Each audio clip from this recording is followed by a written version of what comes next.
Good afternoon and welcome to Austin Stack Park here in Tralee for the Munster Senior League clash, the McGrath Cup clash of Cork and Kerry. Always a tie to excite fans in the two counties. Beautiful day here in Tralee this afternoon. Bit of a wind, but temperature about 12-13 degrees or thereabout. Nice crowd already here in Tralee, and we will be delighted to welcome our co-commentators Tony Lean and Eamon Fitzmaurice in a few minutes' time. But first, I caught up with the two managers in advance of the game, John Shukru, the Kerry boss. But first, let's hear from Ronan McCarthy in charge of Cork. Ronan McCarthy, Cork manager. Ronan, what's the objective from a day like today? I suppose to get minutes into the players. Look, obviously we've a lot of work done since we came back in December, but ultimately you have to play games, and so I suppose that's the first objective of it. Get us out playing again. So we want to win the game. We want I've always said we want the games in the McGrath Cup. They're important to us in preparation for the league. So look, minutes into guys and a win hopefully. Okay, you had mentioned before about the under 21 lads, or the under 20 should we say, All Ireland winning team lads coming on. I see 3 or 4 of those already in play today. Yeah, and I said already that we wouldn't be slow on using them, and but ultimately they have to put their hand up for selection for the National League, and they get plenty of opportunities. Obviously we're playing Tip next Thursday. Hopefully we might get another game out of the McGrath Cup if we qualify for the final, and the league comes on very quickly, so these are opportunities that guys have to take. Okay, finally then, one very familiar name at full forward, Kieran Sheehan. Yeah, look, and a bonus for us really, and he's done a bit of work for us since he came back. Obviously we're going to have to take our time with him, but again, look, we'll get minutes into him today. He won't play a full game, but we'll certainly get 40-50 minutes into him, and I suppose keep building on his reintegration back into the panel. John, welcome back to Kerry. Talk to me about this selection today, just to explain what this team is for the McGrath Cup. The team is a mixture of under 20s and I suppose guys who are on the extended Kerry squad that are not away on holidays at the moment. So we looked at this competition as a kind of warm up competition for the under 20s, and since then we've got the under 20 league thrown in as well, so we'll be busy for next week or two. Okay, now you have made some very interesting points regarding the rule changes and the competition changes, something that has obviously annoyed you a bit. No, not annoyed, but it's just to clarify things and give people a good foundation to work off of. That's all. It's the timing of things more so than anything. We can change, we can try and improve our game, but it's more so the timing of it and trying to be efficient and proper about what we're doing. Okay, so what do you want to see from today? I want to see Kerry go give Cork a game and see how we go on it. It's our first real competitive outing with the under 20s, so, and with a couple of senior guys thrown in. So look, our understanding is not going to be perfect given the fact that we've got a mix of players, but I want us to work hard, and that's the basic principle. Thanks indeed to our two managers, John and Ronan, for their time in advance of the game. Another manager, former manager alongside me, Eamon Fitzmaurice. Eamon, delighted to have your company here in Austin Stack Park today. From a manager's perspective, what do you look for in a game like this? I suppose, look, it's an early season game, particularly from Cork. They've a good bit of work done the last couple of weeks, and it's a game, it's an opportunity to test out things that they've been trying in training, getting ready for the league, which is only a couple of weeks away at this stage. So games are invaluable, because regardless of the amount of training you're doing, until you road test it against a quality opposition, you're not really sure how things are going to work out. So obviously from a Kerry perspective it's slightly different with the lads away in their holiday at the moment, but for John Shukru to get a chance to look at a good few of the under 20s out again, with them playing in late February at this stage, will be a great game for them as well. You have the Kerry team there, 2 late changes. Very quickly, just go through the names there first.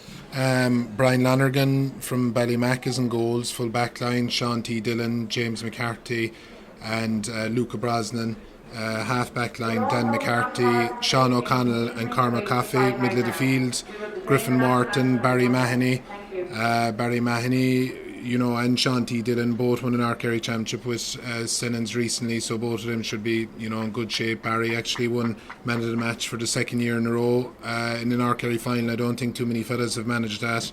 Ronan Buckley, Lestry is at 10, Paul O'Shea, centre forward, Adam Donoghue at 12, and inside then you've Paul Walsh, Donal O'Sullivan and Sean Quilter. So plenty of exciting players there, and it'll be good for us to have a look Okay, at them. I'm going to bring in Tony Lean alongside you there very quickly. Tony, just before the national anthem, a quick run through the Cork team and one name in particular at full forward jumps Yeah, out. well, I suppose comparatively speaking, Colm, I mean, the Cork team is actually quite experienced. I mean, you look at Anthony Casey in goals, Maurice Shanley was the under-20 All-Ireland winning fullback. Then you have like the likes of Aidan Brown and Nathan Walsh in the fullback line. You have Kevin Crowley, Peter Murphy, Matty Taylor, all senior experience. You have Ian Maguire and Paul Walsh from Kanturk in midfield again.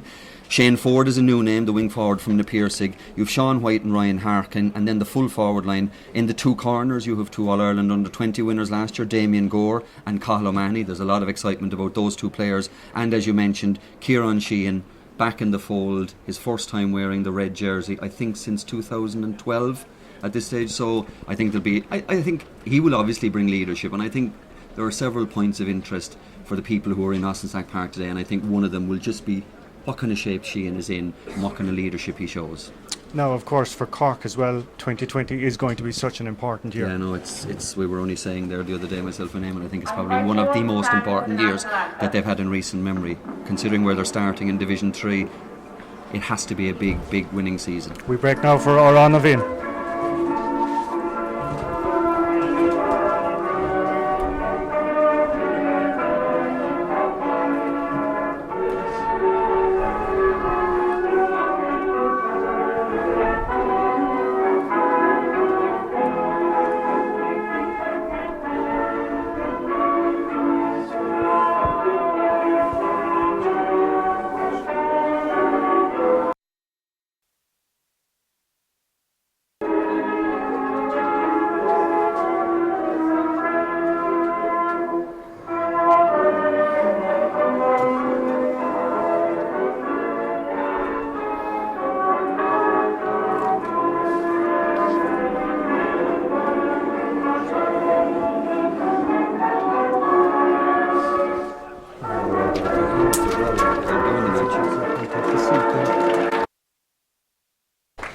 Yes, national anthem being sung here in Austin Stack Park. A sizable enough crowd, it has to be said, for this, the final Sunday of 2019, the final Sunday of the decade as well.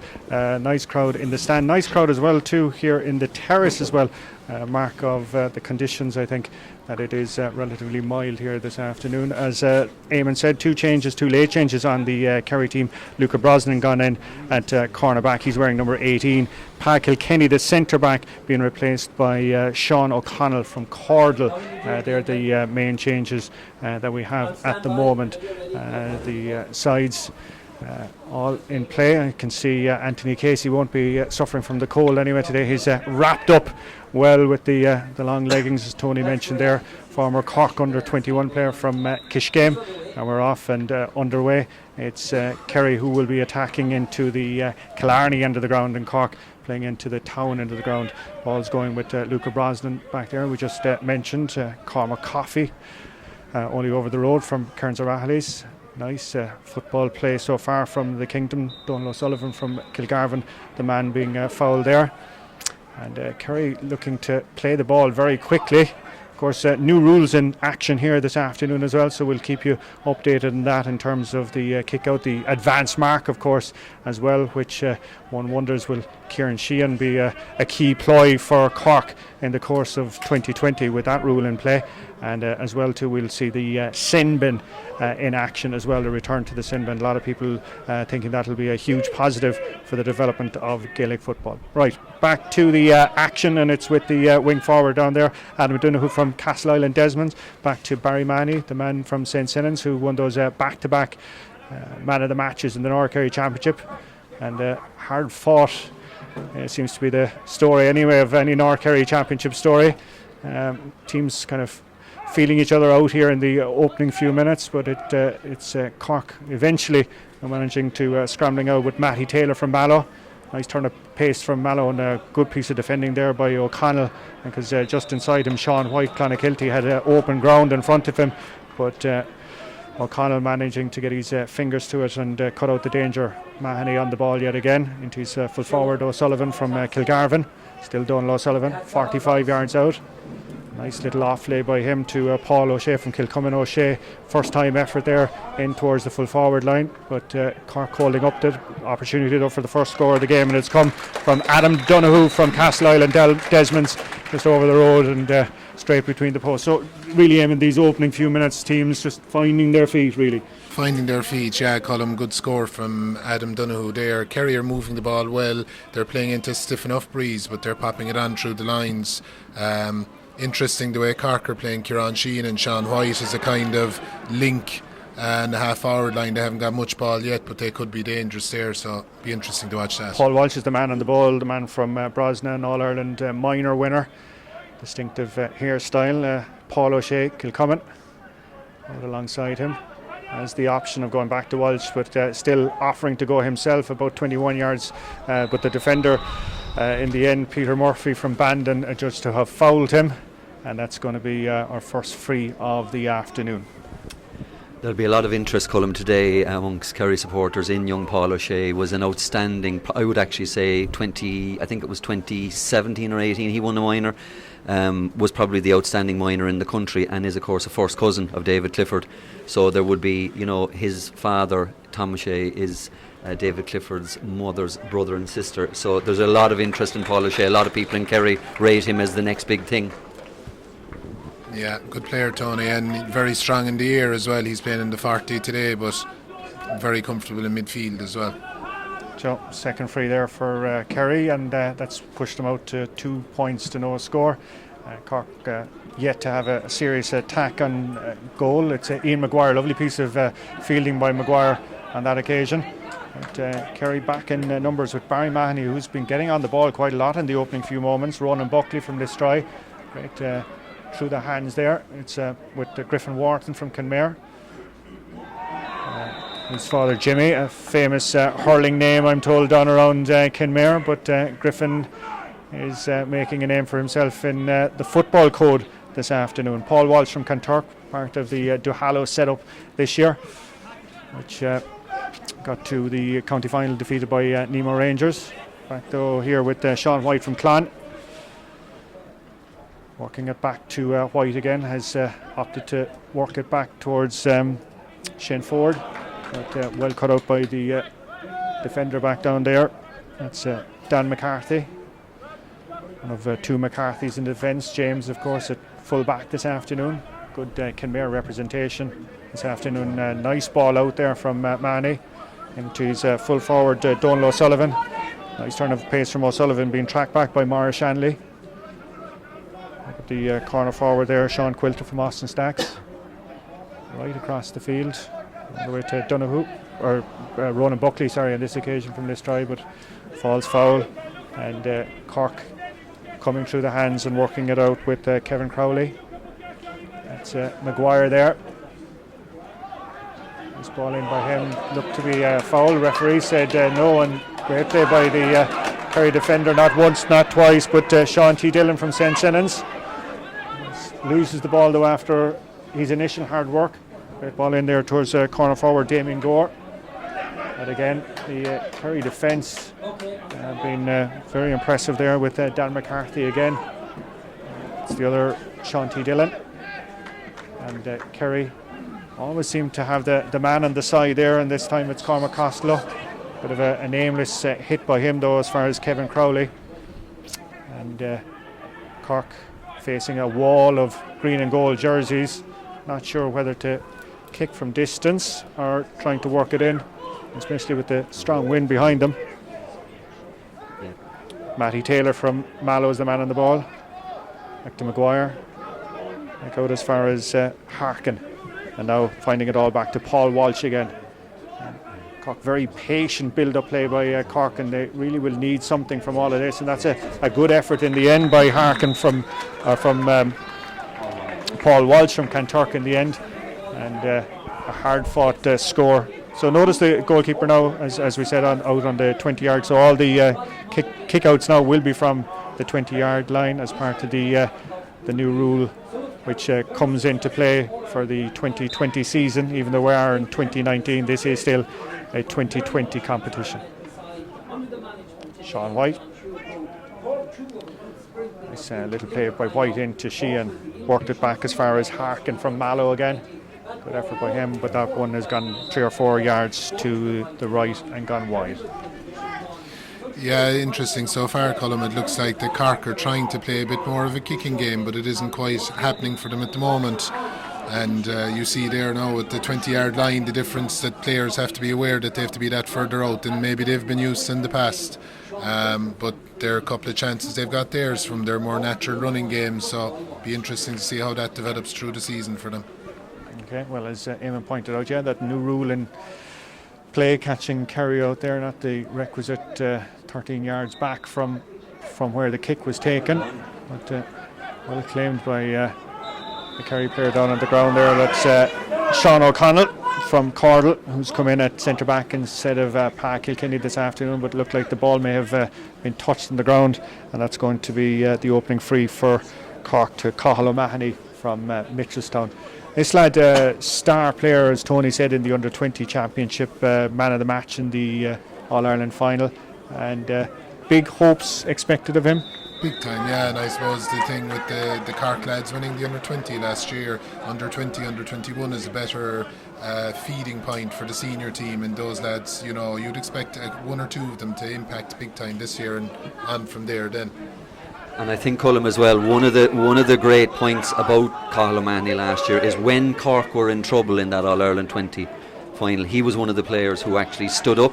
And you got to remember, like when you look at Cork at the moment, that's another good score there from the wing back, Kevin Crowley, Colm.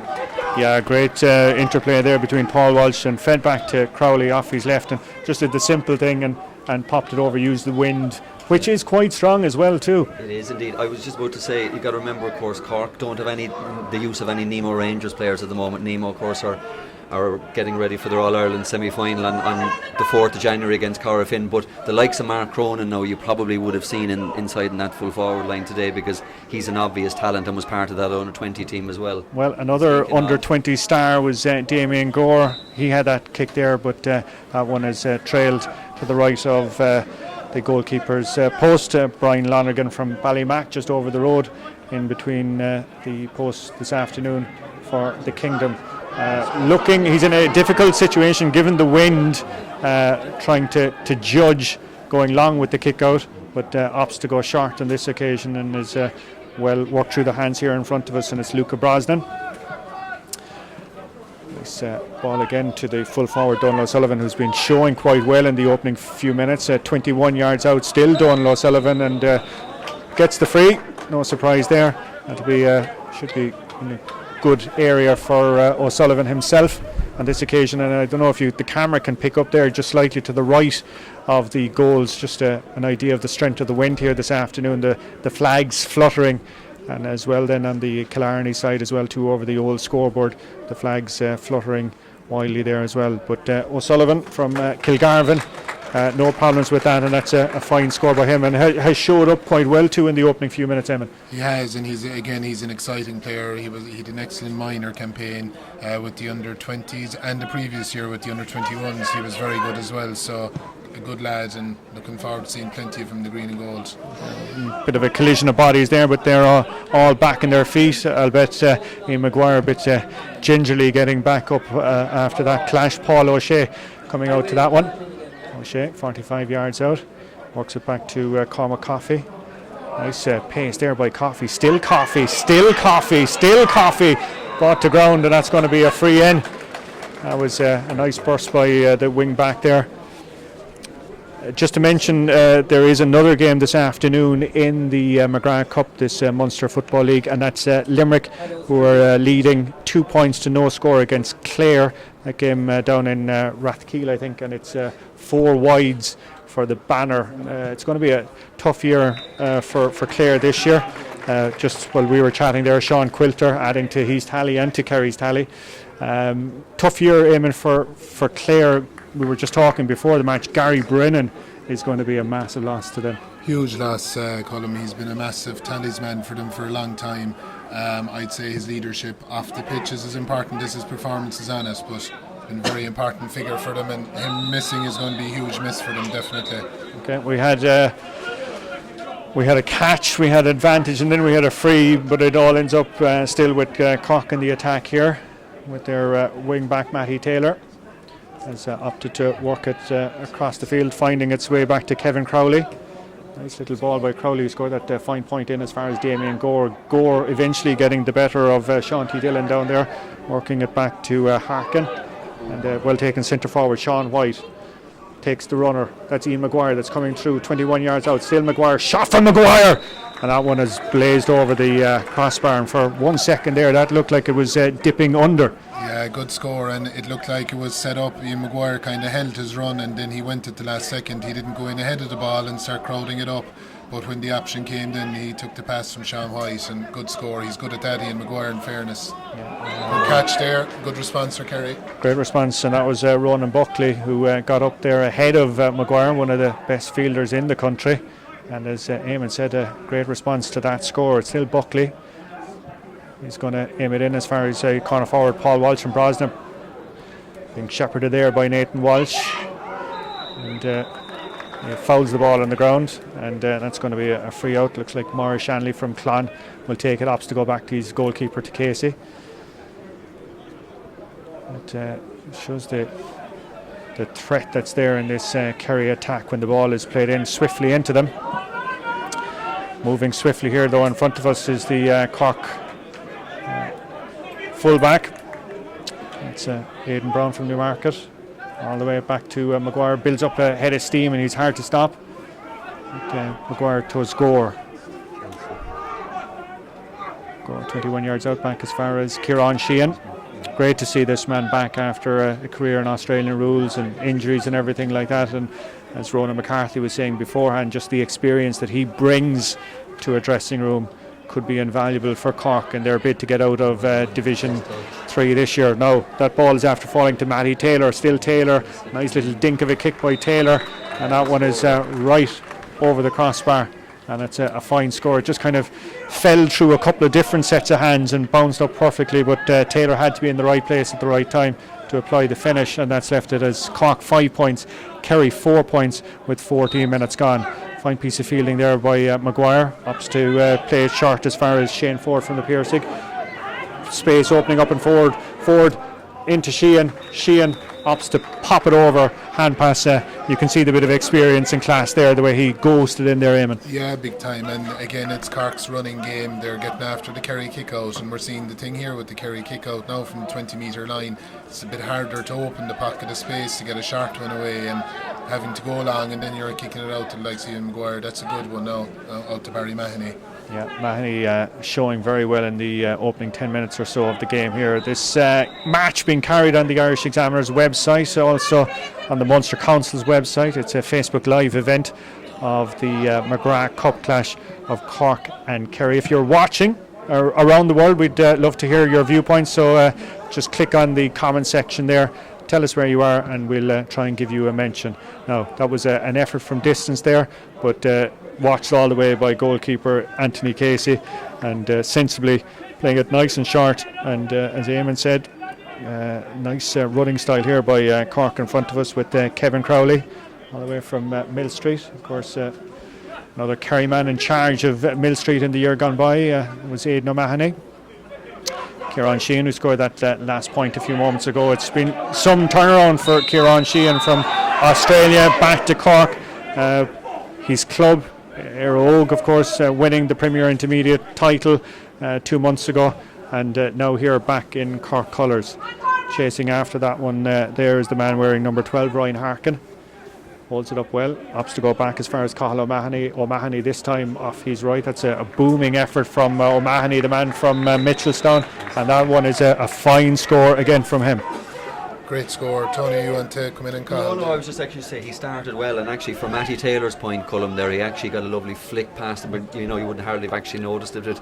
He's that's great for confidence wise now for him, like the fact that he will now settle in. Cork 7-4 ahead, obviously with the breeze they'll need at least that. Just looking there, Cullum, at the likes of Paul Walsh, and his fitness. Obviously, the likes of Walsh and the St. Senans players only played in a North Kerry final 2 weeks ago, so they would obviously have that residual fitness at the moment. They would be more in match mode than pre-season mode.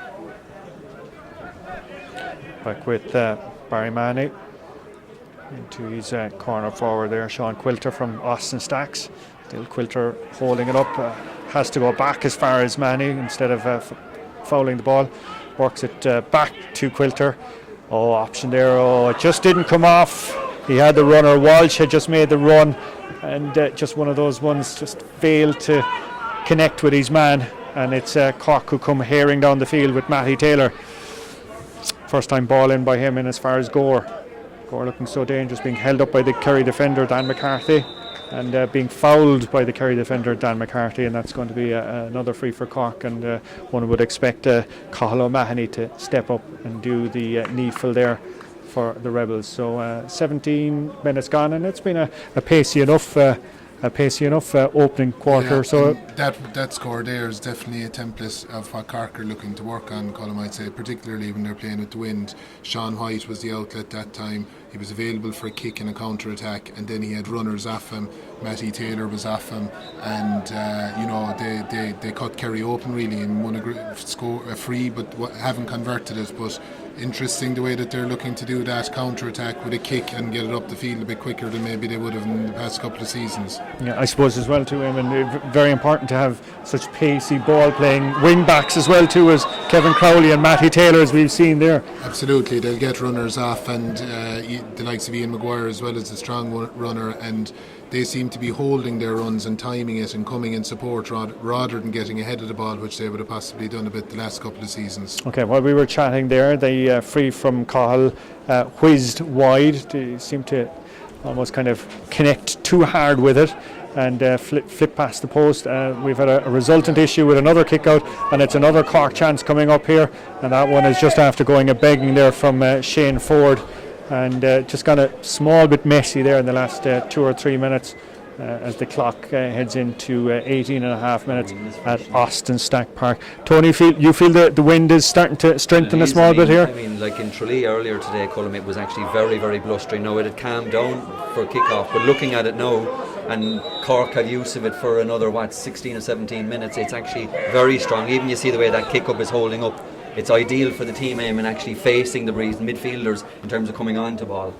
Yeah, it's there to be attacked for sure, Tony, for both sides. Here comes Sean White, and White's effort, has it crept just inside the post? If it has, it is by inches, but they all count, and that has pushed it out to Kerry 4 points, and Cork now leading by double scores 8 points with just over 19 minutes gone. So again, just to remind you, you are watching this game today, exclusive coverage of the McGrath Cup clash of Cork and Kerry, with thanks to the Munster Council, the game being broadcast on the Irish Examiner website, on Facebook Live, and some dangerous ploys being undertaken here in the Kerry defence, and it's also on the Munster Council website. And if you are watching around the world, please do get in touch.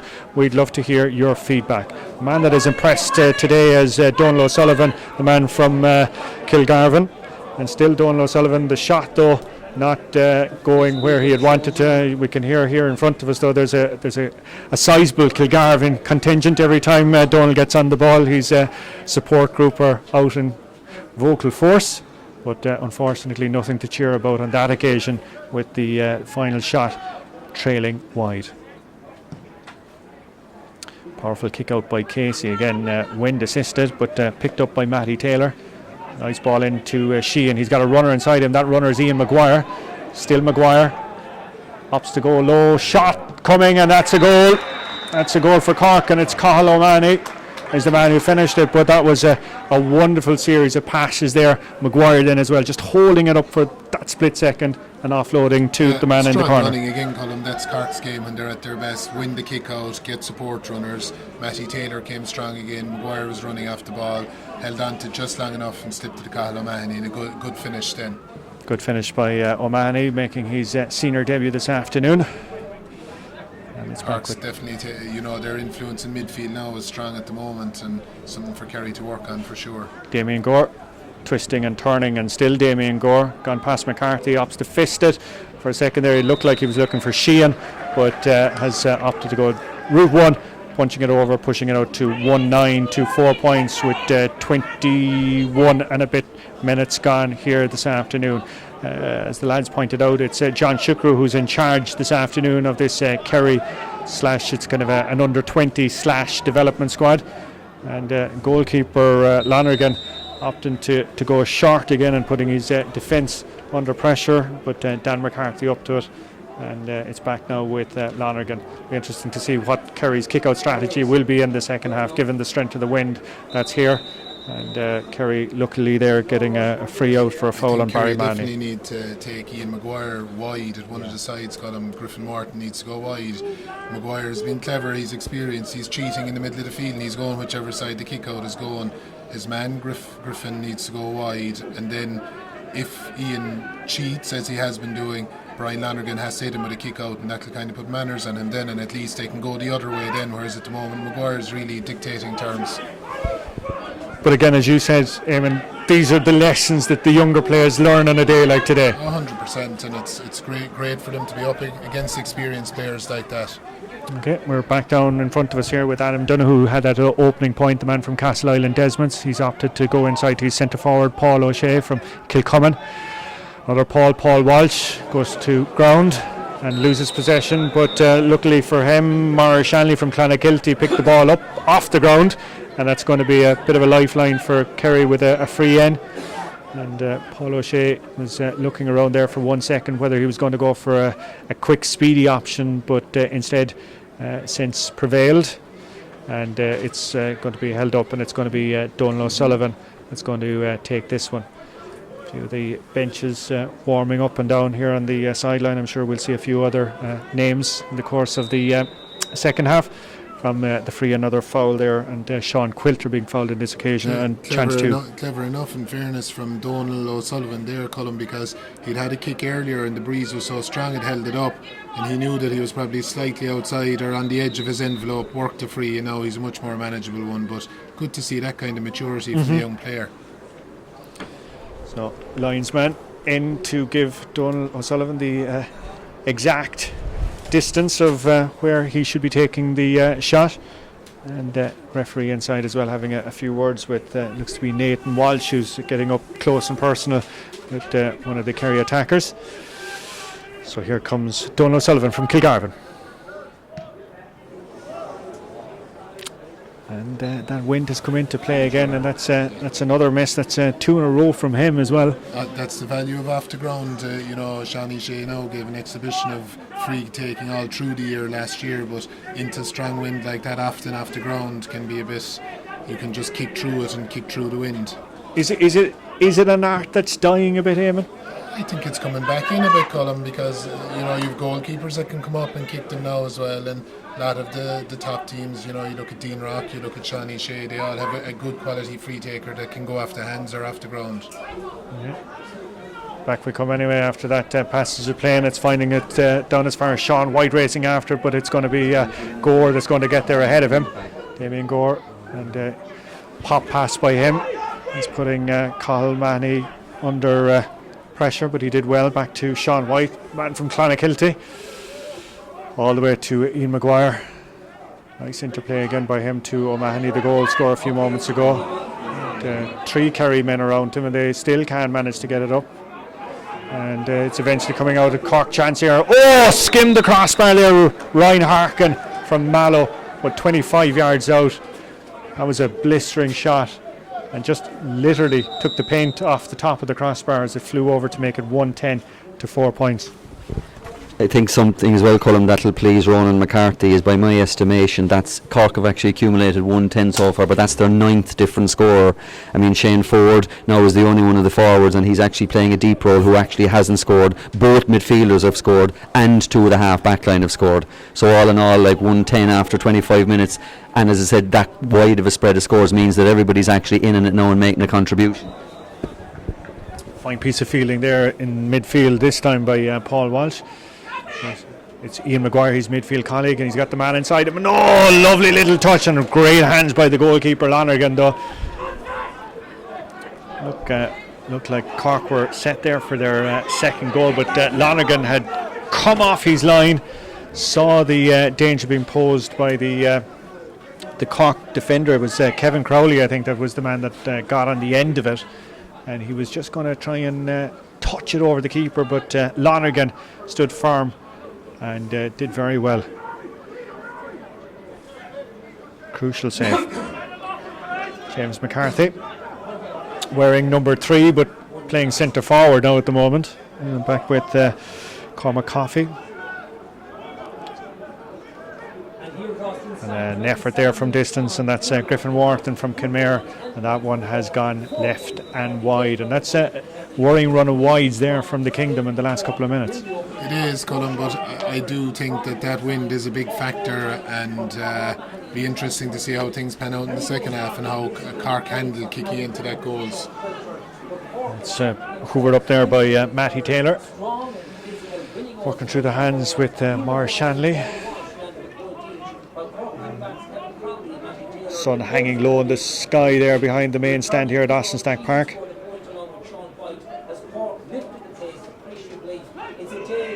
And here comes Matty Taylor from Mallow again, off his left.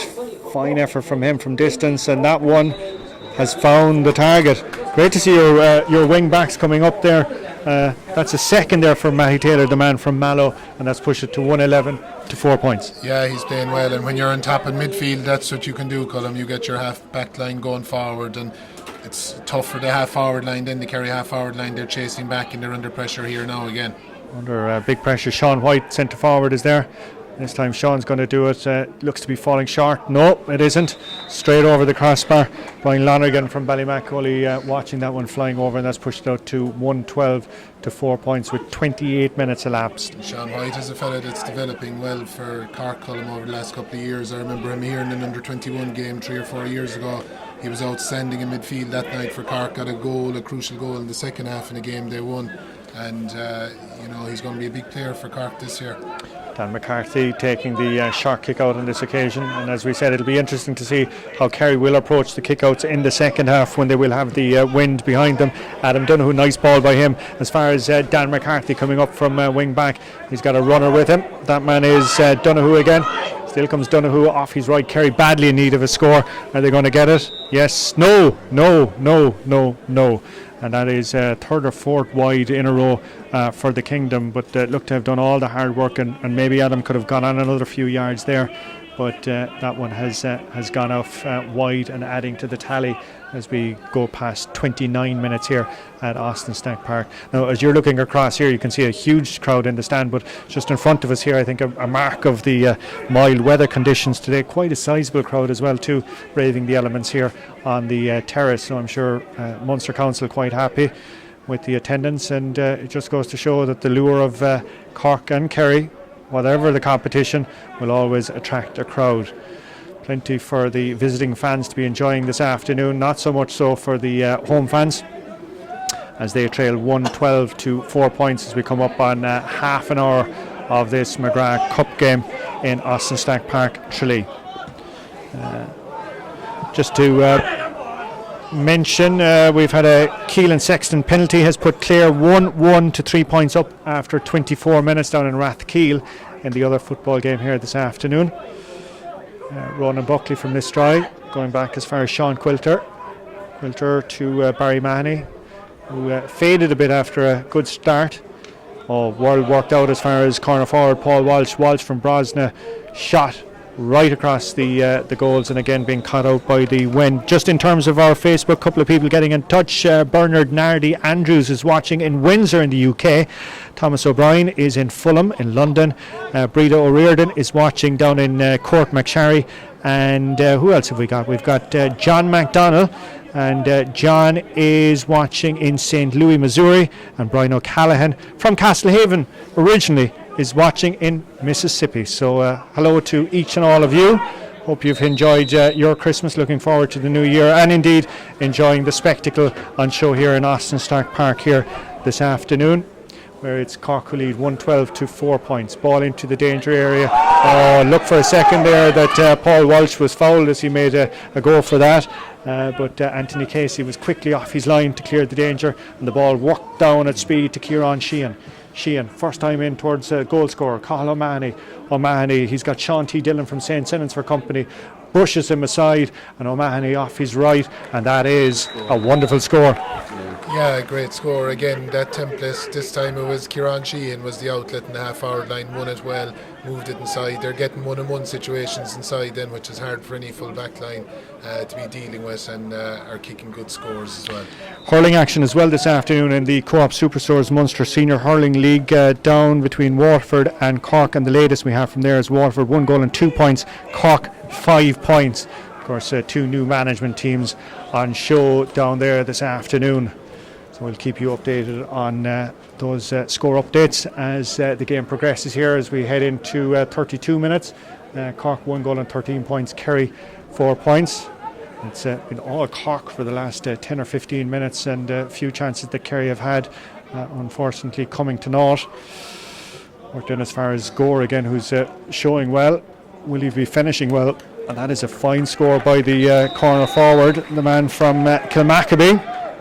And that's his second of the afternoon, I think, is it? Yeah, and I think you can see here now, Colin, it's amazing. Like, we're gone 32 and a half minutes. The under 20 players that are used to 30-minute halves, they're noticeably fatiguing at the moment, whereas Cork are, they have the bit of an extra gear at the moment. They're really squeezing Kerry, and here we go again.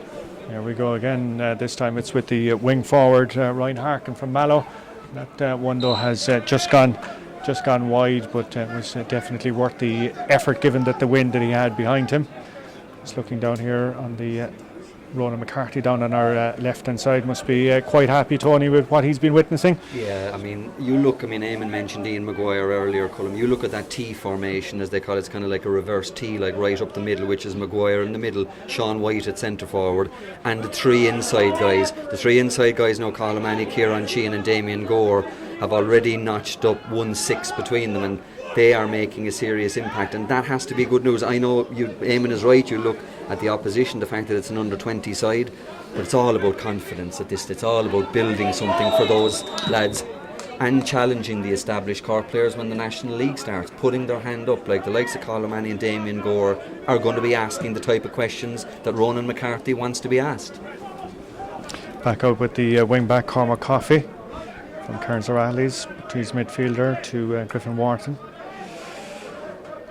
Barry Manny dropping it in around his full forward, but interesting the way that Cork set up as well to any of those high balls. There's plenty of support around the players, finding its way in as far as the corner forward, Sean Quilter, Adam Donoghue, back to Coffey, working right across the field, but it's eventually found its way towards the full forward down there, Donal O'Sullivan, into the shadows. Ronan Buckley back again to full forward, and that one is clipped over the crossbar from Paul O'Shea from Kilcummin, applying the finish there. And a badly needed score for Kerry as we come up on the 35 minutes.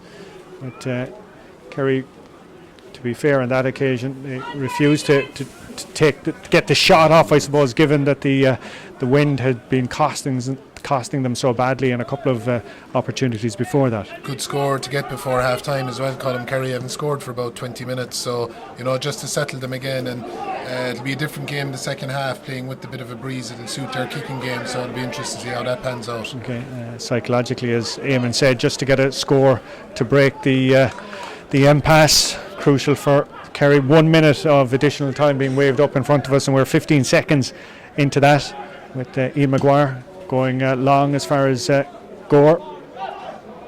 It's Mahoney who's actually collecting that one now. It's found Damien Gore. Damien Gore off his left, and Damien Gore has driven that one over the bar and pushed it back out to a 1-15 to 5 point lead as we are gone into 35 and a half minutes. So I'd say we won't see too much additional action now from goalkeeper Brian Lonergan's kick out.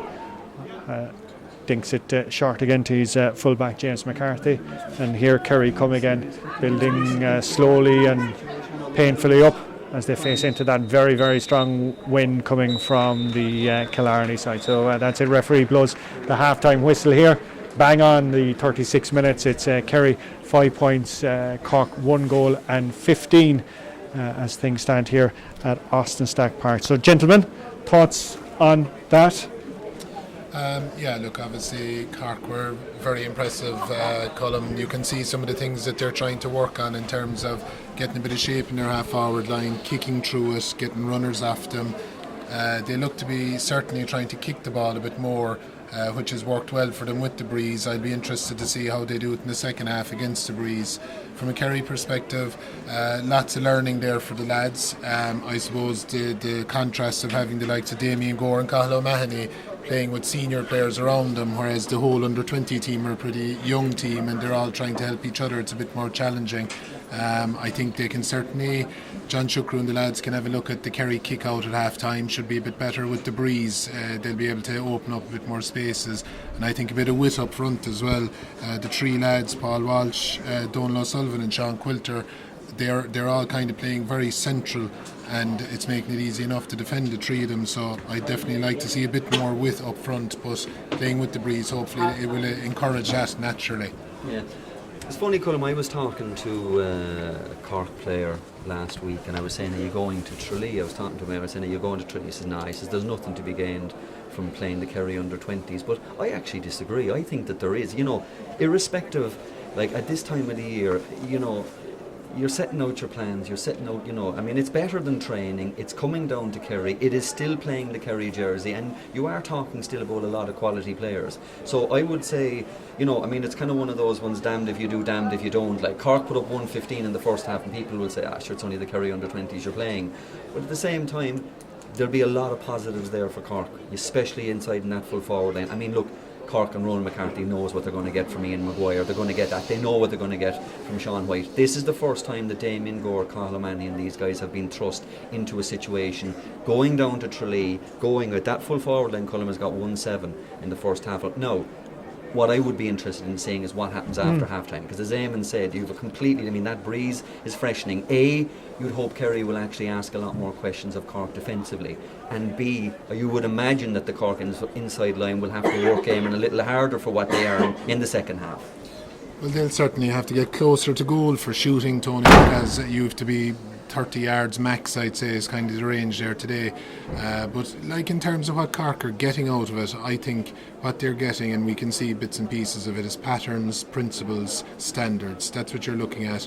The pattern, one of the patterns you can see, we've spoken about it already, where they're playing 2 inside, 2 outside, with their 2 wing forwards gone a bit deeper, helping to try and get turnovers and break at pace. Then they kick out, targeting Ian Maguire, getting runs off him.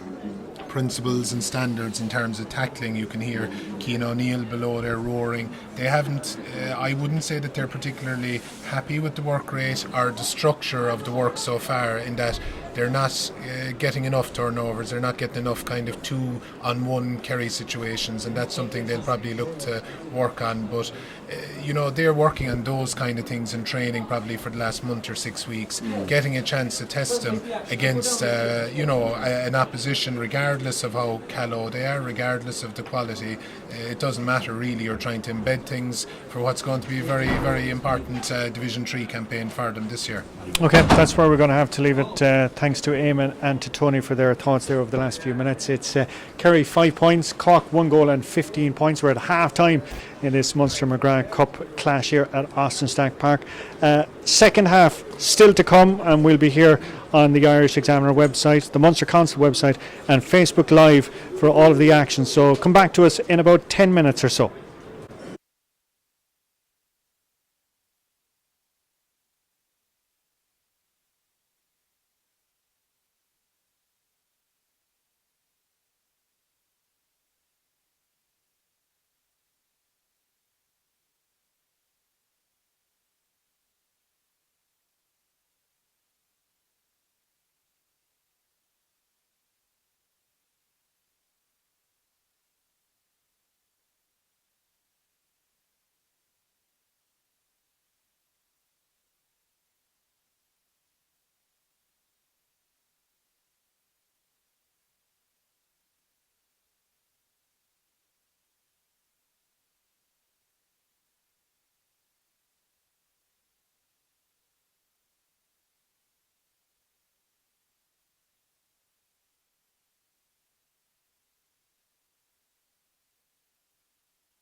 Welcome back to Austin Stack Park here in Tralee, and it's a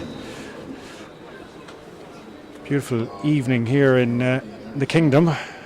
Just to update you on a few scores, half-time scores from the other games this afternoon in the Munster McGrath Cup. It's Limerick 6 points, Clare 1 goal and 3 points. A penalty for Clare from Keelan Sexton.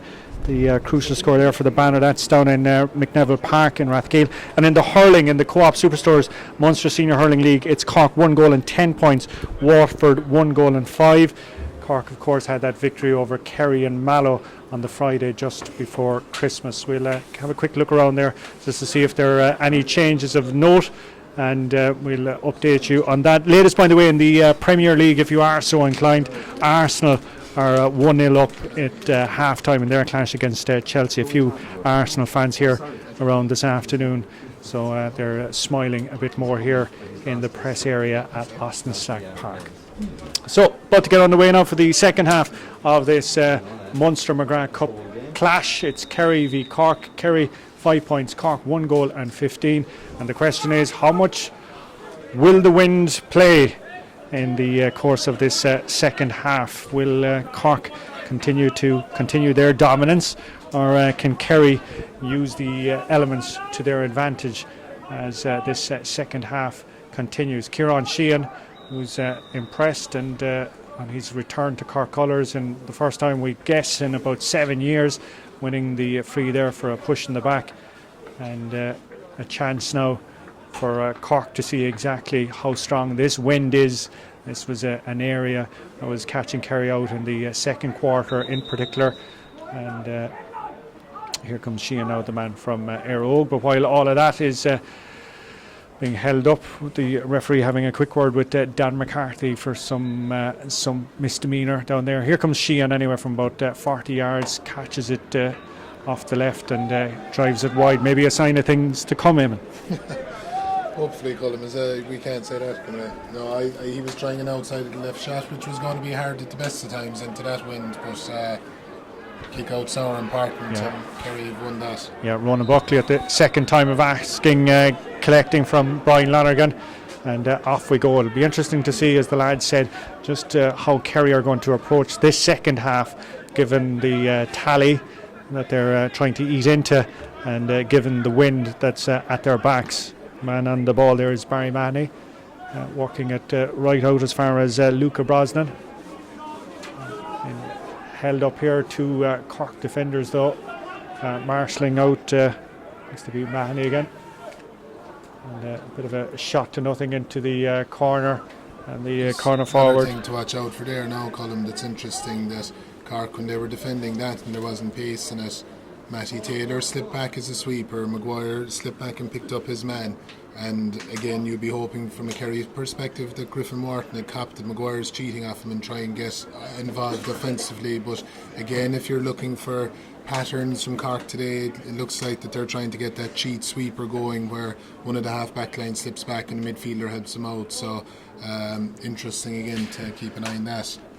Just to mention, Nathan Walsh is the player that's down receiving treatment there. Just seemed to be a slip. I don't think there was anything serious in it. You mentioned those styles and tactics. How difficult is it, Eamon, to perfect those in training at this time of the year? Well, it's something that you can work on the whole time, but it takes a lot of communication, it takes a lot of trial and error, and you do eventually get there. But again, it's up to the opposition possibly to be looking at, okay, this is happening, how can we maximise that and maybe force Cork then to do something different again. And the other thing I think that's been interesting so far, we're 39 minutes into the game, and we've had no offensive mark yet. Yeah, very noticeable indeed, and we thought especially with the strong wind conditions as well, that it would be coming into play.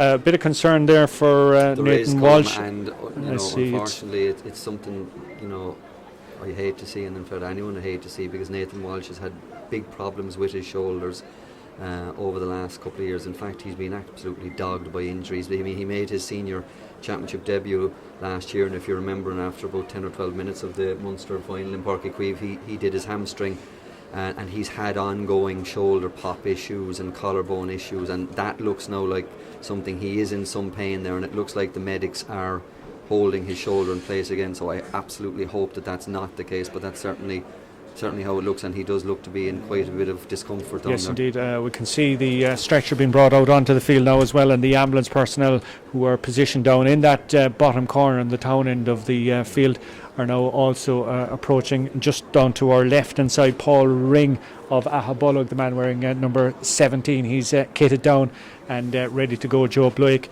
the PRO, has the piece of paper, the sign has come that Ring is to be introduced, and Nathan Walsh's afternoon, and we just hope it is his afternoon, is over. But as Tony said, the huge concern there after the injury run that he is on, and now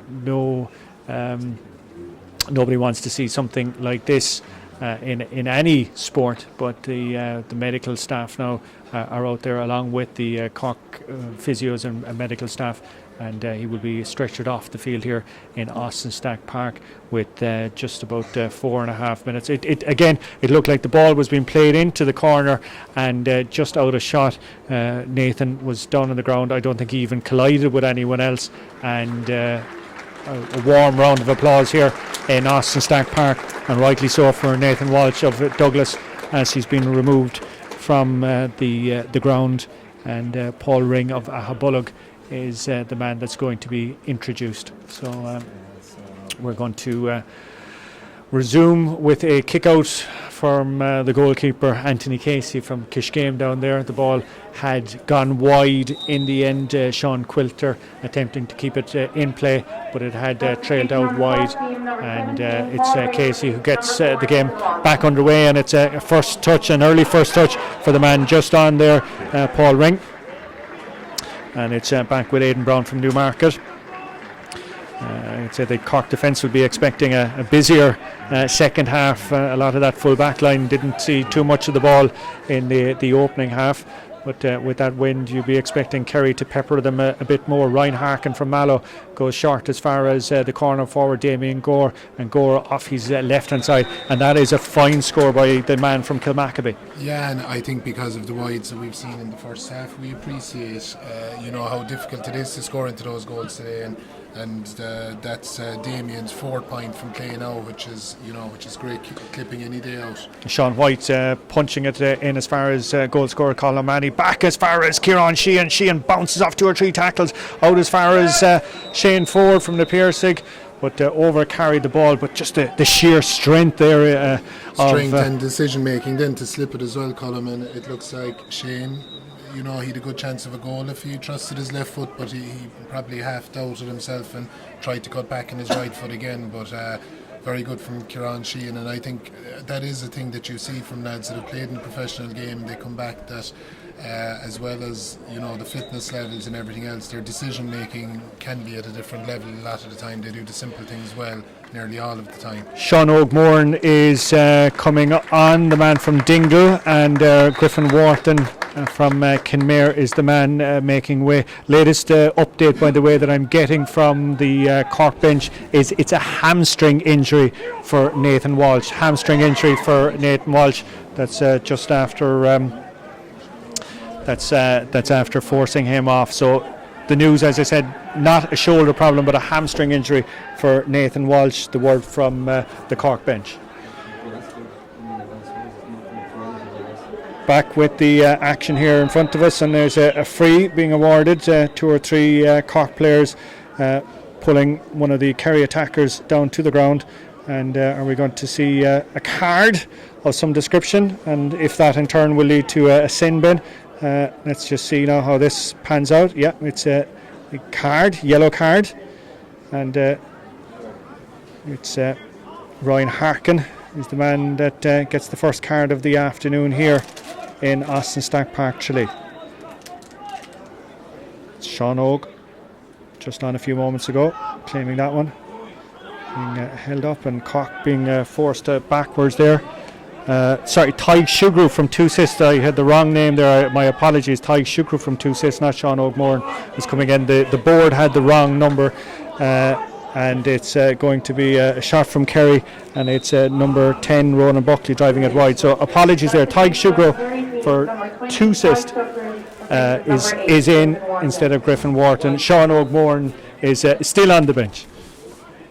It was a better setup there, Colm, and in fairness to Ronan Buckley had a massive county championship, and he kicked scores like that in the county championship, but didn't quite happen for him there. So now come Cork yet again. Kerry still to add to their half-time tally, 116 to 5 points. With Paul Ring out here in front of us with Matty Taylor. One of those rampaging wing backs. Goes to his centre back there, Peter Murphy from Bandon, and Peter wasn't really expecting the pass, I think, and it kind of fumbled off the back of his head and gone out for a sideline. And Kerry regrouping here with James McCarthy, opting to go back to Lonergan, his goalkeeper from Ballymacalligat, brought off that good save there in the opening half from Harkin. And have come. Here come Cork anyway. Yet again, Matty Taylor. 65 yards out. Harkin going short to Walsh, and it's all the way back as far as Matty Taylor again, going through the hands. Very patient build up yet again. Great ball in. That is our first offensive mark, I think, of the afternoon, being claimed there by Cathal O'Mahony, and placed the hand up to claim the mark. High dropping ball, but well taken by the goalkeeper Brian Lonergan. Just on that, I thought that was interesting there, Colm. When the mark is taken, can't the back stand where the mark is taken? Or is the free taken from where the mark is? Because the Kerry backed away straight away. Is it that, are they allowed to stand there and that the kicker has to go back, or is it from the point? I think the kicker is from the kicker determines the position. Where it's won is the position. From the kick, Okay. yeah. Anyway, the Kerry defence pulled back very quickly, and back at the other end, and here comes O'Sullivan, Donal O'Sullivan, opting to take the sensible option there with Casey coming out and flipping it over the bar, and that's the first score of this, the second half here for the Kingdom. If you are, Colm, looking for bright spots for Kerry, I think in fairness, Donal O'Sullivan, and Eamon signposted him beforehand, Donal O'Sullivan actually looks to be big, powerful, direct, pacey, knows where the goal is, and good attitude as well, exactly, yeah. So, I mean, they are the positives. And, I suppose, Eamon, one thing we have overlooked is that in terms of the under-20s themselves and their preparation for what is a championship that's going to be earlier this year, this must be worth, I don't know how many different number of training sessions. Oh, it is, and I think always with games, what it does is it gives you context. It just gives you things to be working on, and John Shukru and his management team straight away after the game today will have stuff to work on. Here goes Cormac Coffey. Here's Cormac Coffey on the 14-yard line. No, but it just spilled out of his hands, and there waiting for it was Maurice Shanley, who works it out as far as Ryan Harkin. Harkin, though, still has a bit of work to do, but is foul as he attempts to get out of his defence.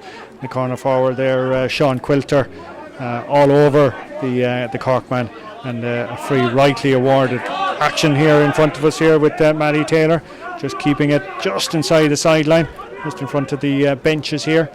It's out as far as Ryan Harkin, and back to his Mallow colleague and clubmate Taylor back again to Harkin, and Sean White eventually breaking the Mallow monopoly on that one.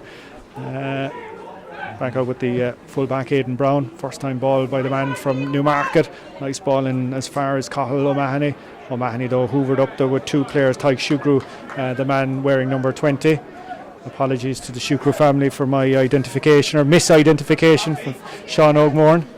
Must do better, as the principal alongside me would say in a report. Anyway, it's Ronan Buckley from Listry going forward, going to Barry Manny. Barry dinking left, right. He's opting to go to the left-hand side and looks for the return pass. Man from St. Senans, and a great ball into him by Donal O'Sullivan. There's Donal O'Sullivan there, point score a few moments ago. Takes a heavy hit though as he offloaded to Sean Quilter, and that's going to be a free end to Kerry. And as the lads pointed out, has been an impressive operator in the course of the afternoon. Sub coming on for the Kingdom. I'm going to try and get this one right. It's the man wearing number 4, and that was Owen Fitzgerald. and he is coming on in replacing Sean T. Dillon of St. Senans. Now, Owen was in the match programme at the start of the game but was replaced by Luca Brosnan, but Owen now wearing number 4 coming on, and somebody better break the news to Sean T. Dillon from St. Senans that his afternoon is over.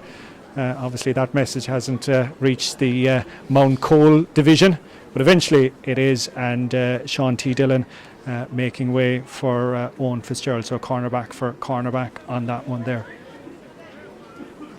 Just think with the big picture in mind, again, Colin, Sean T is a developing player. He reminds you of Shane Enright at that age, and he's a fella that will come and come, but with my Kerry hat on, you know, I suppose the big thing that we're all looking out for are extra backs to complement the lads that are there, and you know, so far today the lads are all doing well enough, but I'm not sure if any one of them has really put up their hand to get into Peter Keane's plans for the coming season. So it's something that proving a bit challenging, getting the minors and under 20s into the senior setup and get them up to that level of defenders that you need is at the top of the game nowadays. Donald O'Sullivan converted that free sub for Cork. Keane Kiley wearing number 19 from Ballincollig, replacing Matty Taylor from Mallow there a few moments ago. Another sub being warmed up. It's a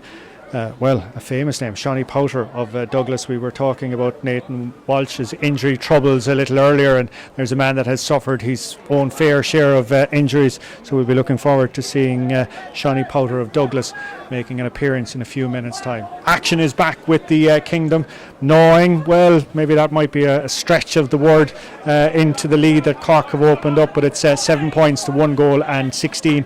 Kerry adding 2 points to their half-time tally, but it's still the Rebels who are very much in control. Lovely pass in by the wing-back Cormac Coffey in as far as he's corner forward, the man from Austin Sack, Sean Quilter, but Quilter's finish, unfortunately, not as good as the build-up play. Now back to that substitution that we mentioned a few moments ago. Sean Powter, the man from Douglas, is in. Clonakilty, Sean White, the centre forward, is the man who's making way. Tony, Sean Powter, a man that you would know very well and an incredible young talent. He is, Colin, but no more than Cork. It's a big year, 2020, for Sean Powter, because he has had, you know, a huge number of hamstring issues, and for a player who relies on explosive pace, that obviously isn't just a physical problem, that's a psychological problem. So I think what he basically needs is he needs a run of action, and if he can get a run of games, if he can get 20 minutes here, 30 minutes there, maybe 45, then obviously during the league he's a big bonus to Cork. Eamon wants to come in. No, just ask you, Johnny, what's his best position? Like, I've seen him playing colleges football in the half-back line, where he was very good at running onto the ball. He's played a lot of his Cork football in the half-forward line. Where would you say is his best position? It's a great question. I mean, I think his absolute best position is number 5. There's no doubt about that. I think he's better facing the ball. Obviously he is very good. You see him there now. Great ball by Powter, and as far as Damien Gore, shot from Gore and rolls it in to the bottom of the net, but the man that did all the hard work was the aforementioned Shawnee Powter. Well, you see, again, like, the irony is, we actually picked him and played him at centre forward, and when Douglas played Nemo when he was on Tomas O'Shea, and we picked him for that reason, and then the following year he was used as a forward by the Cork under 20, and I think it seems to almost that he's got stuck in that half forward position. But look, in my view, I think he's a natural 5. I think he's a brilliant 5, and I think Cork would get a lot out of him if they played him facing the ball. Well, Cork are after getting a lot out of him in the few minutes that he's been on the field, setting up that goal there for Damien Gore. That's their second goal for the Rebels this afternoon, and that's pushed it to 2-16 to 7 points. An effort from the Kingdom to narrow the gap coming there from Paul Walsh, but that again has trailed wide, so it's left the score at 2-16 to 7 points. Another sub being warmed up here in front of us. Kieran Sheehan is the man that's going to make way, and it's Rory Dean wearing number 25, the man from Bantry Blues, and I'm sure Kieran Sheehan will be happy with his afternoon's work, and a nice little ripple of applause as well too for the man from Aero Oak, who's of course starred in the other side of the world in the AFL, and nice for him to get 40 odd minutes under his belt. You are watching the Irish Examiner's coverage of this, the Munster McGrath Cup clash of Kerry and Cork in Austin Stack Park, Tralee. It's in conjunction with the Munster Council, also on their website this afternoon and Facebook Live. If you're watching around the world, please do get in touch. We'd love to hear from you. The more exotic the location, the better. And it's Ian McGuire who's bursting through here. McGuire, good. Oh, just off the crossbar, well taken by the cornerback Owen Fitzgerald down there, and that was just going to be another chance gone a begging there for Cork, and it's back on the far side with Ty Sugar from 2 assists. Pitch opening up in front of him, he's going to play it in, but unfortunately it's caught out, and Cork with Rory Dean will come again out as far as Shane Ford. Ford has a runner on his shoulder, and one of those looking for it is the man just in a few moments ago, Powter, who did all the grunt work for the goal chance, and off goes Powter again. Great turn of pace by the man from Douglas. In as far as Gore, the goal scorer, Gore being still held up by Dan McCarthy, opts to kick it, and it bounces off 2 or 3, and it's Cormac Coffey from Cairns O'Rahilly's who eventually claims it. And Kerry trying to manufacture something. It's Paul Walsh being swallowed up there with the intentions there of Maurice Shanley from Clonakilty, and is fouled, and that's going to be a free end to the man from Brosna. Had that chance a few moments ago in as far as Donal O'Sullivan. O'Sullivan opts to let it run inside him, but unfortunately the end line came too soon, and that one has gone out wide. Another substitute being warmed up there for Cork, and that's Brian Hartnett, another Douglas man coming on well, I was going to say the third Douglas man, but they've lost Nathan Walsh, so that'll make it bringing it back to 2 on the field of play. And this lad part of the successful under-20 side as well too, Tony. We saw him in the county championship, if memory serves me. Yeah, he's a big prospect, Colm, and you know what, I'm even half afraid to say that because he's so young and you don't want to be putting pressure, but himself and his younger brother Niall Hartnett were the midfield partner for the Douglas seniors in the county championship semi-final last year, and what I like about Brian Hartnett is he is absolutely Mr. Steadiness on the ball, never wastes a ball, takes the right option, often it's the simple option, doesn't try to overcomplicate things, and is a fine athlete. He is a prospect. And it's back with Cork and going through the hands with Powter. Dean, of course, now on the ball yet again. The big stride there of Ian McGuire inside him, picks him out there on the edge of the exclusion zone. There goes McGuire. McGuire offloads it right across the face of the goal, and there at the edge of it is Damien Gore to punch it back into the back of the net. Second goal for the man from Gore, and really game over in Austin Stack Park, Tralee. It's straight out of the Cian O'Neill playbook anyway, Colm. I've seen that one.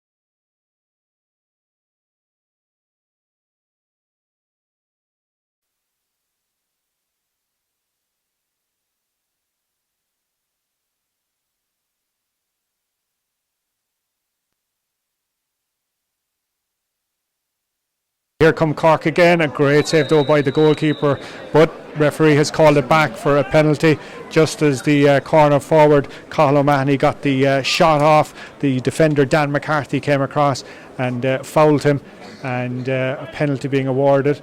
Hopefully from Cahill's perspective that is the least of his worries, because he's after taking a heavy bang on the knee just as he got the shot off, and penalty being awarded by our match referee. Penalty, but no black card was a Colm. He didn't seem, he's still there, so obviously it wasn't considered deliberate. Substitution on the Cork team, number 21 Brian Hartnett replaces number 9 Paul Walsh. Okay, latest that we have here is Limerick in action against Clare. So it's Clare 2 goals and 3 points. It's Limerick 10 points. That's the game down in Rathkeil, an hour gone there in the latest down from the action in Rathkeil. And of course we had that delay for the Nathan Walsh injury here, so that means that they are far advanced. So here comes Damien Gore chasing a hat trick and bangs it into the bottom corner of the net. No chance for the goalkeeper, Brian Lonergan, and hat-trick hero down in Kilmacabey, Damien Gore. Just a few more people getting in touch with us on our Facebook live stream this afternoon. Don't forget, the game is on the Irish Examiner website, on the Munster Council website, and on Facebook Live. We want to say hello to Donny Kelleher, who's in Lanzarote by the swimming pool. Hiya, Donny. Jackie Lynch, born in County Meath. John Carroll is watching in Ruislip. Elaine Horgan up the Kingdom, watching from Quebec, and Tim Desmond is in Chicago. I'm sure the Kerry fans that are watching though won't be too best pleased by what they're seeing. It's now Cork 4 goals and 16 points to Kerry's 7 points. 24 minutes gone, but we will have that time for Nathan Walsh's century. Yeah, to be fair to Cork, they look fit.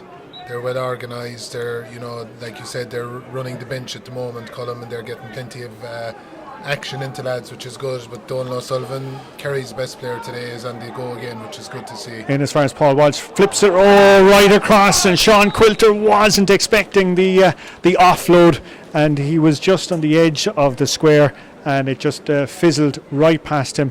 And unfortunately, as the lad said, these are the days where you learn the interplay, where you learn what your colleagues are thinking or what they may be thinking of doing. So opportunity lost there, definitely from a Kingdom perspective. One of the Kerry subs getting the top off, so we'll have another substitution coming on in a few moments' time. Taig Shugru, the man that came on there, is off, has limped off.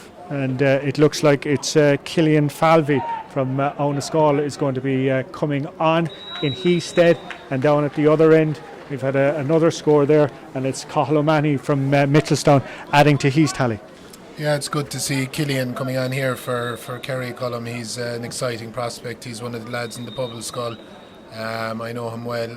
He was on the team last year. He's been carrying a bit of an injury for a while now, so it's good to see him back and getting a bit of action under his belt as well today. Referee advising the kick out to be taken once more, so that'll just the hold up there. I put you on the spot, Eamon, rather than putting me on the spot. I know it is under 20 and I know it is the Cork seniors, but are you surprised it's 4-17 to 7 points? I mean, Kerry haven't raised a gallop with the wind in the second half. I think it's more down to Cork. Cork are playing very well, Tony, and it is men against boys out there. In fairness, I said it beforehand, you see the likes of Damien Gore, Cathal O'Mahony, they're slotting in with experienced players around them rather than everyone trying to cut their teeth at this level. Here comes Damien Gore, the hat-trick hero, adding another point. Yeah, both of them have been very good. Damien Gore has been very exciting, and he certainly looks like a fella that will feature prominently for Cork this year and can give them another dimension. But you'll be hoping for Kerry now to finish strong and to have something to take with them for the coming week for training. And their competition isn't a million miles away now, and it'll be good to get a bit of positivity from now on. Killian Falvey, as Emma mentioned there, just on the ball. Cormac Coffey caught the eye, the man from Cairns O'Rahilly's, and finding it and well claimed inside by Adam Donoghue in the end, but loses out to Matty Taylor, or to Kevin Crowley, excuse me. And back comes Cork. Rory Dean again, looking hungry for ball since his introduction. Touch of class by the man from Bantry, still Rory. Loses out though to Barry Manny from Sennons. And first time ball in there towards the corner, and looks like it's O'Sullivan's hamstring is just after going, and he crashes down to the turf here in Austin Stack Park. Latest, by the way, in the Co-op Superstores Munster Senior Hurling League clash, that's down in Waterford. It's Waterford 1 goal and 9 points, Cork 1 goal and 12, and if Cork win this afternoon, I think they're definitely into the final of that competition, which is on the second weekend in January. Hectic new GA schedule, of course, with the All-Ireland Club semi-finals now being fixed for next weekend, the 4th and the 5th. Nemo Rangers will be in action on the Saturday against Corofin, with the hurling to be played on Sunday. Sean O'Moran eventually getting on the field and sparing my blushes, and Donal O'Sullivan we mentioned a little earlier, Eamon, apart from It's that. disappointing now, Yeah. obviously, to get that injury for, I'd say John Shukru now is going to be looking at the clock, and he's going to be looking for the final whistle as soon as possible, because, Cork have been very impressive. It hasn't been a day to remember for the under-20s, but we have to remember, the difference in age and experience and everything else. Donald O'Sullivan was the standout performer for Kerry, and for him now to get a hamstring pull at best there isn't ideal. And again, with their competition only around the corner, they'll be wanting to get him rehabbing straight away and get him back as soon as possible, because he'd be important. Well, he's walked off the field anyway. Walked off, exactly. Yeah, which If he is a still is positive. under 20, I presume he is. No, there's Damien Gore going in as far as Kevin Crowley from Mill Street. Pitch opening up for Crowley in front of him. Nice little offload by him. And is that our 5th goal of the afternoon? Yes, it is. Shane Ford from the Piercing applying the finish. Substitution on And, the team, number I think the 22, Cork lads are enjoying it as well, Colin. replacing There was number no punching it 14, over the bar or any Donald bit of sympathy there or anything. Every fella's, looking to nail down his place and make sure that he's maximising his own performance. So, As we said at the outset, Eamon, if Cork and Kerry, whether it's tiddlywinks or whether it's Absolutely, football, it's going to be absolutely. treated with the respect that this rivalry deserves. So 29 or so minutes gone, and don't forget we'll have that additional time as well too for the injury to Nathan Walsh, and Kerry will be trying to manufacture something anyway to add some bit of a consolation prize from this afternoon. And here it comes with Adam Donoghue. Donoghue's got Paul Walsh inside. Walsh tries to get the shot off, eventually at the third time of asking, the man from Brosna finds the back of Anthony Casey's net, and just for dint of hard work, I'd say, he deserved that at least. He did, absolutely, and he persisted. And like we were saying a couple of minutes ago, from the Kerry perspective, if the lads finish strongly now for the next 5 minutes, it's something to take with you. But there's no doubting which team was the better team today. So scoreboard, if you're a Kerry fan, well, if you're a Cork fan, depends on your viewpoint on life. It's Cork 5 goals and 18 points, Kerry 1 goal and 7 in this McGrath Cup clash here in Austin Stack Park in Tralee. Kieran Falvey's getting the ball in, well taken inside, and that is going to be a great finish in the end by Sean Quilter. Lovely pass though from Falvey. Great ball in from Falvey, but again it just shows the value of winning kickouts, Colin. Kerry won the Cork kickout, you're on the front foot, you're playing it on your terms, whereas all day long, to be fair to Cork, they've been very strong in the middle of the field. Be interesting here for them now, can they win this one after losing the last one? Anthony Casey has had very little to do for the afternoon, but in the last 2 minutes he's picked the ball out of his net twice, the man from Kishgame. And yes, it does look like it's a Cork set of hands that eventually get onto that. Brian Hartnett eventually, and the in-rushing Cork player being fouled, and that's going to be a free, and referee moves it in a few yards. Powter taking it quickly. Still comes Cork building it up through Harkin and Maguire, and there's the beautiful finish, the 6th of the afternoon. Sean Powter applying the finish. And you mentioned there a little earlier the Keane O'Neill playbook. Explain what the movement is to free up that man. Well, I think what the earlier example was that they had runners through and they went wide to get the keeper shifted across and then played it back across and into an empty net. Then that one, I just think it was by sheer weight of numbers. Kerry had pushed up in the kick out, and they just had Cork had the overlap the whole way through. Dara Riley from Rathmore looked to be fouled, according to someone down here in front of us with a strong Rathmore accent. But referee waving play on, and Kerry still have possession. With Ronan Buckley right across the field to O'Mahony. And as far as Killian Falvey, who set up the goal a few moments ago, to Ronan Buckley in the end from Lestry, and that one has tailed away. 33 minutes gone in the game. Referee will have a few additional minutes for the injury to Nathan Walsh. I don't think there'll be too many Kerry fans that will be complaining if the referee decided to blow it up bang on 35 minutes. I see the gates are open. Well, that's good, because I thought I heard a Cork supporter say lock the gates there for a moment. And some of the fans leaving the ground, but for the most part, people staying on and enjoying the spectacle, especially if you're wearing rose-tinted glasses this afternoon. Ian Maguire, powerful operator throughout the course of the afternoon, to Cian Kiley from Ballincollig. Nice offload to him to Paul Ring from Albolog. Came on there for Nathan Walsh just after half time. Harkin, and very patiently going through it there again. It was Kiley to Harkin, going right across the field to Hartnett, and into Ian Maguire. First time effort though by Maguire, dumping it in towards Rory Dean. Up goes Dean with one hand, but the Kerry defender did very well. It was Barry Manny, actually, the midfielder, and he's done well, the man from St. Senans. And kind of ball fell away there from Aidan Brown and into a Kerry hand, and it's Killian Falvey, 45 yards out, still Falvey. No support, he's forced to go back to find another Kerry jersey from Dara Raleigh, in as far as the goal scorer Paul Walsh from Brosna, onto his favoured left hand boot, if there is such a thing, left hand side even, but Casey watched that all the way and did well under the high ball, and finds Peter Murphy from Bandon. And again, they very slowly work it out through the hands. The board is up. If you're a Cork fan, you'll be delighted to hear that there's 5 minutes of additional time here on the back of that injury to Nathan Walsh earlier. And it's 2-7 to Kerry. Cork 6 goals and 18 points.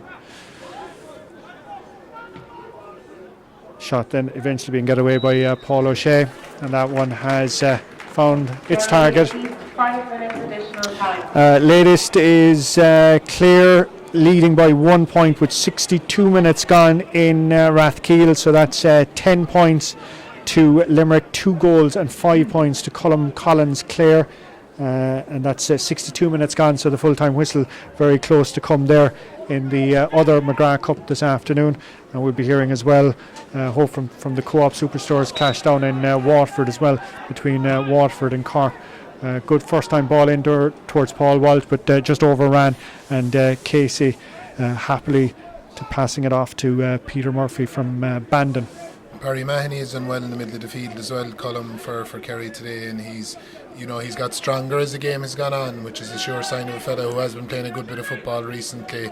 But again, he's a good prospect, and I think he's been training with the seniors, so that's good news as well.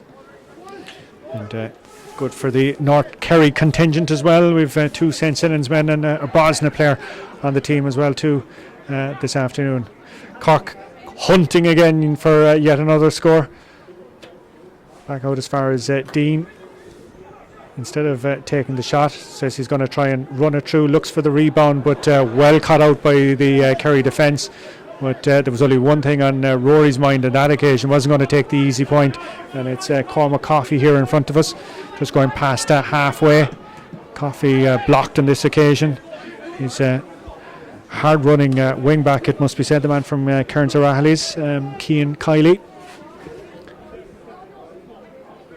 It is interesting, Colin, what you say about the North Kerry contingent, because the Kerry chairman, Tim Murphy, made an interesting point actually at convention recently. We'll just hold that point. Ian Maguire to call O'Mahony, and O'Mahony rolled it, but good legs by the goalkeeper there from Brian Lonergan from Ballymac to keep out the effort from O'Mahony, who obviously scored the opening goal for Cork in the first half.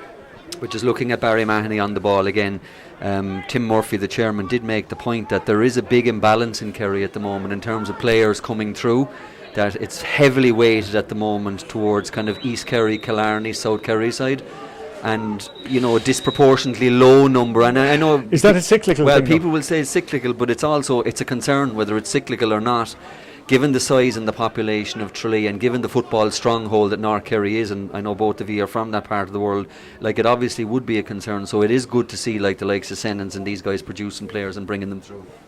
Oh, absolutely it is, and I think the last couple of years in North Kerry, you've been looking at the likes of Shane Enright and Jason Foley have been kind of flying the flag up there.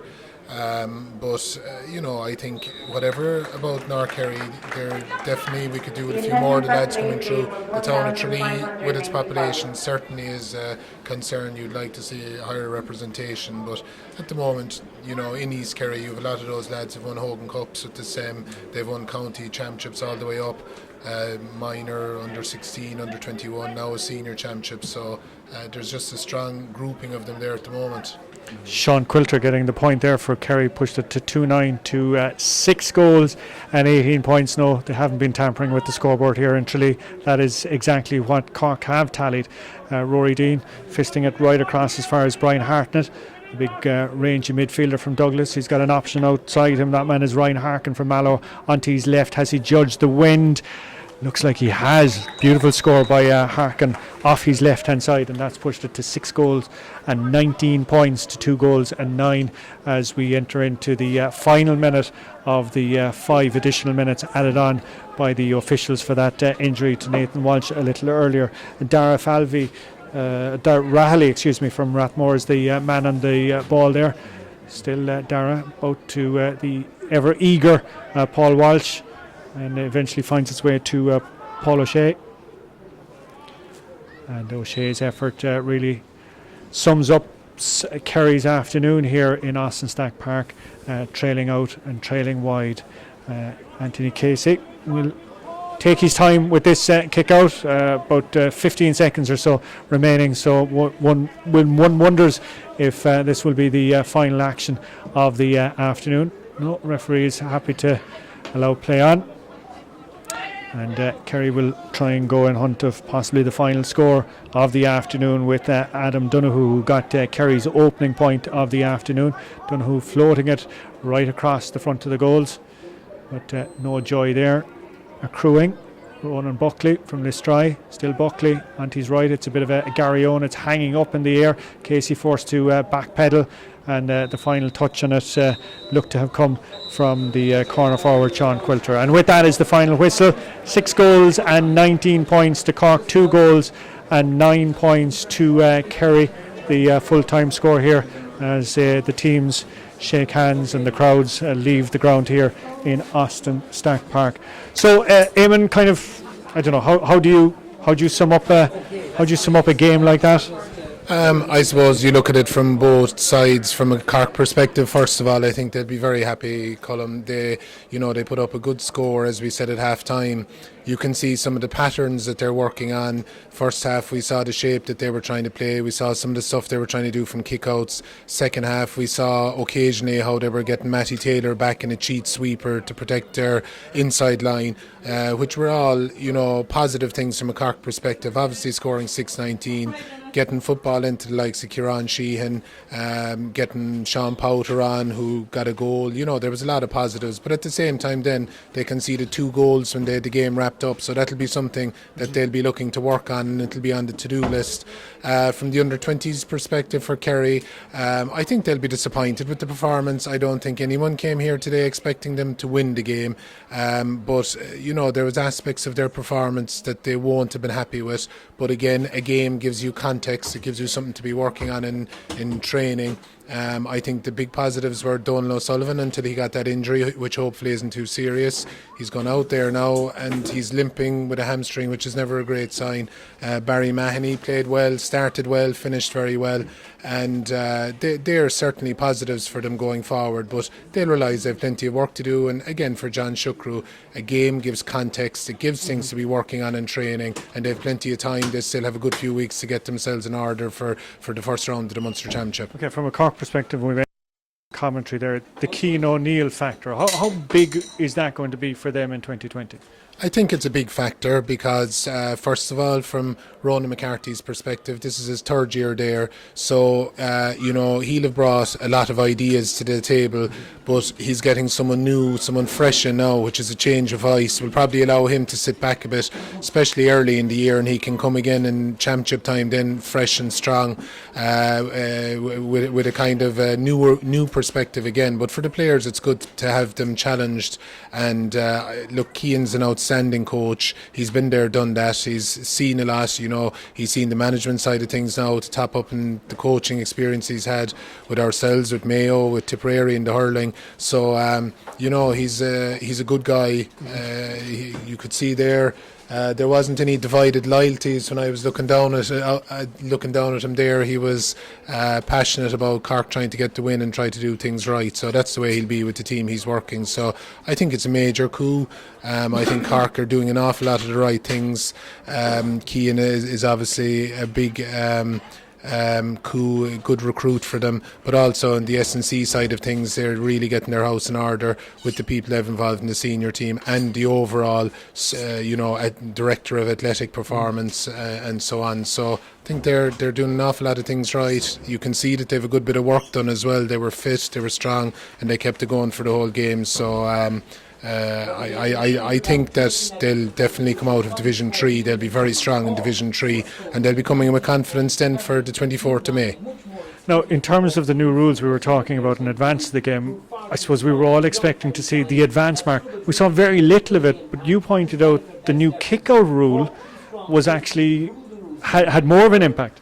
And I think we'll see more of that as the year goes on, because the first part is that, the last couple of seasons, when you wanted to see someone getting a short kick out, could get cornerbacks standing inside almost just on where the D met the 20, and that was far enough away for them to receive a short kick out. Whereas now that's too close, so they have to try and find a bit of more space wider, which makes it easier for the forwards to press it from one perspective. But I think as the thing develops, there's going to be more space further out the field, because that 7 metres can make a big difference.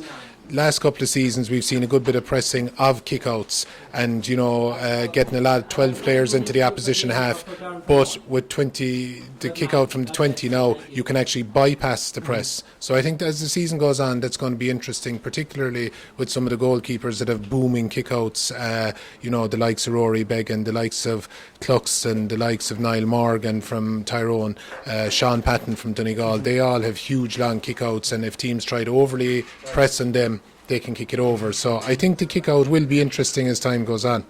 Finally, the club championship, new format and everything like that, new scheduling. Where do you stand on the club calendar, given that you've seen it from the two sides as a county manager, county player, and of course with Fanui then getting all the way to Croke Park a couple of years ago?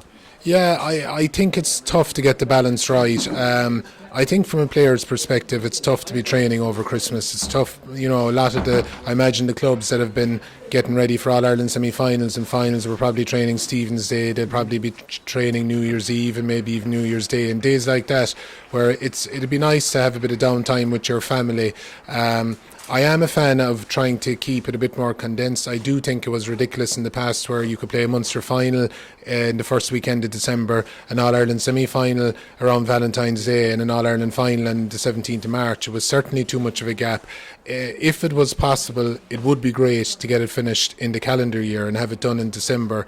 Maybe you'd have to push things back a bit the other way, and at least then when a player is facing into Christmas, they have Christmas off and they could possibly have a month off there before you start getting ready to go again. But it's a big ask on players. Now, I'd say at the same time, players are much happier playing early in January rather than having to wait until the middle of February and then until the middle of March again, and you're straight away into the next year's championship then again straight away. At least there's a bit of a gap there this year, but I still don't think it's perfect at the moment. Okay, Eamon, thank you so much for your company in the course of the afternoon. Hopefully we'll have the score updates here. Yes, indeed, we have a Danny Neville mark and a Jamie Lee score from play. Has Limerick 13-2-5 up with 1 minute of added time play. We might try and get a final score on that one. That's the latest from down there. That is where we're going to have to leave it for this afternoon here from Austin Stack Park. A very impressive performance from Cork and plenty of food for thought for John Shukru and Kerry. I'd like to thank Tony Lean and Eamon Fitzmaurice for their company. Raf and Jack were on the technical side of things, and thank you at home for watching. All that remains for me is to wish you all a very happy and peaceful new year, and we look forward to bringing you more GA action live streaming from the Irish Examiner in 2020.